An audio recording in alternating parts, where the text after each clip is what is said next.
This is a CBS News Detroit update. Good morning, I'm Sandra Ali. Here's a look at your top headlines on this Wednesday. This morning, cleanup is underway across Metro Detroit after storms left a trail of damage in their wake. You're taking a look at St. Clair Shores right now after that area was hit yesterday. The severe weather led to falling trees and down power lines, resulting in power outages for hundreds of thousands of DTE customers. The company says right now they're working around the clock, also bringing in outside resources to try to help. DTE officials said they had more than 1,000 reports of down lines on Tuesday night. Power lines are not always arcing and sparking and making a lot of noise.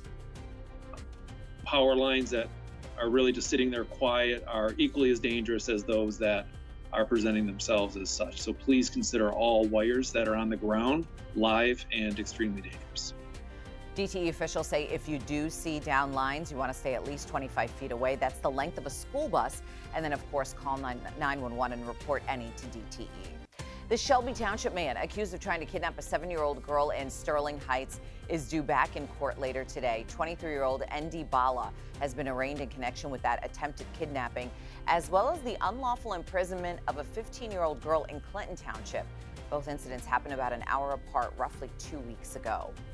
A former employee of the Detroit Marriott has now filed a lawsuit against the hotel, saying a manager sexually assaulted her. Durba Kerala has now been charged with criminal sexual conduct and is due back in court today.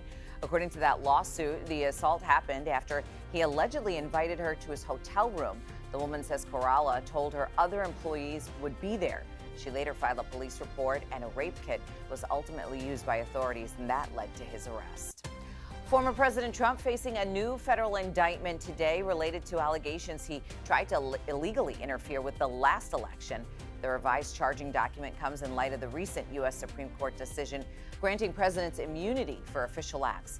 All of this comes less than 10 weeks before the 2024 election. Trump has repeatedly denied all wrongdoing.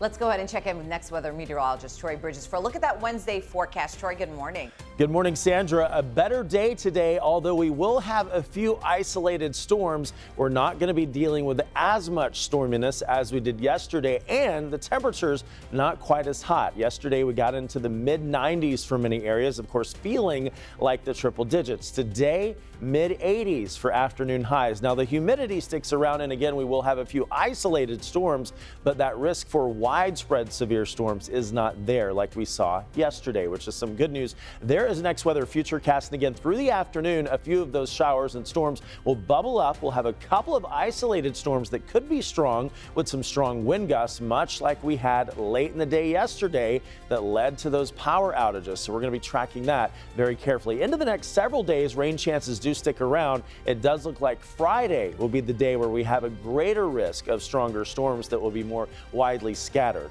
High temperatures today, not nearly as hot as yesterday, actually ranging from the 70s to the 80s. We'll get up to 86 today in Detroit, 82 tomorrow, then 90 on Friday with those rain chances increasing. But just in time for the holiday weekend, we are cooling down and we're seeing rain chances taper off. Look at that high on your Sunday, 80 degrees, then 72, Sandra, by Labor Day on Monday, 73 by next Tuesday.